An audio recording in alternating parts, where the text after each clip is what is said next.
my tenacious wasteland wanderers. This is Kato. In this unofficial part 2 of Unique Weapon Acquisition, I'll be sharing with you the locations of all the unarmed and melee weapons of the DC Wasteland. I'll try my best not to spoil too much on the locations, allowing you to obtain each weapon in your own way.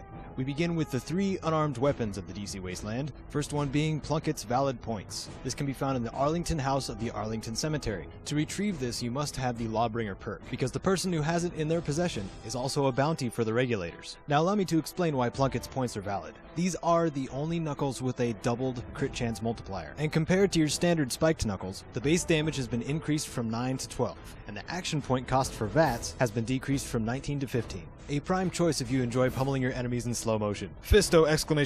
Is a unique power fist found in the MDPL 13 power station.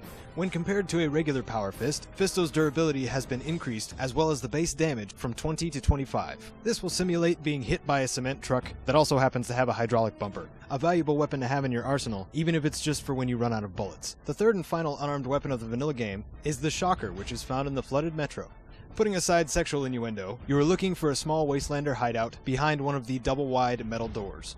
The Shocker has near identical stats to your standard Power Fist, except it has a lower durability, but has a damage bonus of 25 against robotic enemies. This ensures when facing off against a sentry bot, your punchline will be subtle and shocking. We now move into one-handed melee weapons, starting with Highwayman's Friend, a unique tire iron found in Canterbury Commons. The hint is, if you found yourself in a small town, where's the first place you would look for a tire iron? That's of course where you'll find it. Now, as opposed to standard tire irons, the Highwayman's Friend has increased attack speed, and its base damage has been raised from 6 to 10. Wasteland beggars got you down? This works great for a blunt reply. While we're on the subject of Canterbury Commons, siding with the antagonizer in the Superhuman Gambit will yield the Ant's Sting. Appearing as a regular chef knife, and still maintaining the same damage, this one's a bit more venomous. Ant Sting does 4 poison damage per second for 10 seconds. That's not the best part. It also happens to stack. Each slash takes about a quarter of a second, so slashing 5 times would amount to 200 damage in about 13 seconds. Now remember, both weapons from the Superhuman Gambit are useful, but you may only choose one. Knife or laser pistol, the choice falls to you.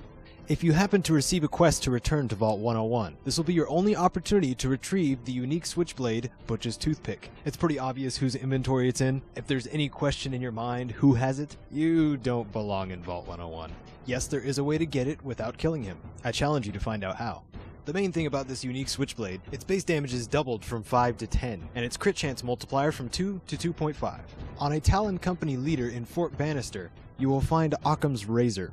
This is one of the 2 unique combat knives, and once you receive the other, this one will become obsolete. At any rate, this knife's base damage goes from 7 to 10. I have nothing clever to say about this knife. Instead, I will use descriptive words to keep your attention. Gratuitous, decapitation, eviscerate, giblets, blood transfusion. Stab Happy is the other combat knife, found in a place called the Raid Shack, which is a little ways east from the Bethesda ruins. This combat knife is by all means an upgrade of Occam's Razor. It has a lower AP cost, a higher critical hit multiplier, and it is said that if you have the Ninja perk and 10 luck, your critical chance with this weapon will be 100%. Yes, definitely an upgrade.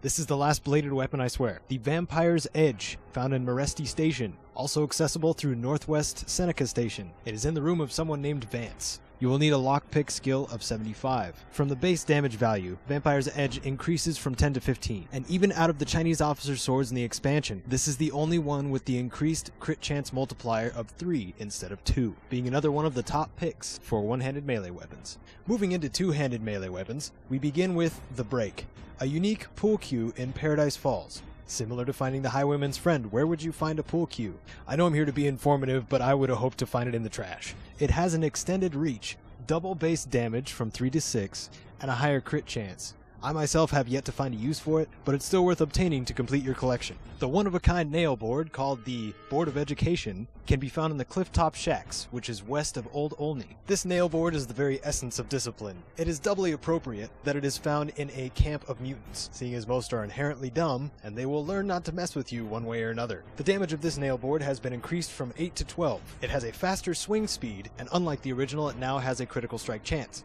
That'll learn 'em. In the Anchorage Memorial, you will find the Tenderizer, a unique sledgehammer. There's quite a few steps to acquire it, but I assure you all of these steps are inside the memorial, nowhere else. The name implies that it is used for preparing Mirelurk cakes. From the standard sledgehammer's base damage of 20 to a bone-crunching 30, this tool transforms into a force to be reckoned with. Correction, a force to wreck with. To get Fox Super Sledge, you must follow the storyline and have your first encounter with Fox. This will be your only chance to get it, and it's relatively easy. Trade a fat man for it. It'll be fun. This special Bone Shatterer has a reduced inventory weight and a monstrous damage increase from 25 to 32. You can now crush your foes with such ferocity, they will be nothing but a red pile of mush. We have now arrived at the final unique melee weapon. Have you ever heard the phrase, "you don't know Jack"? Well, you can now inform them, with the handheld equivalent of a wood chipper and a lawnmower combined. This is found in the Deathclaw Sanctuary, but will only appear when the Enclave do.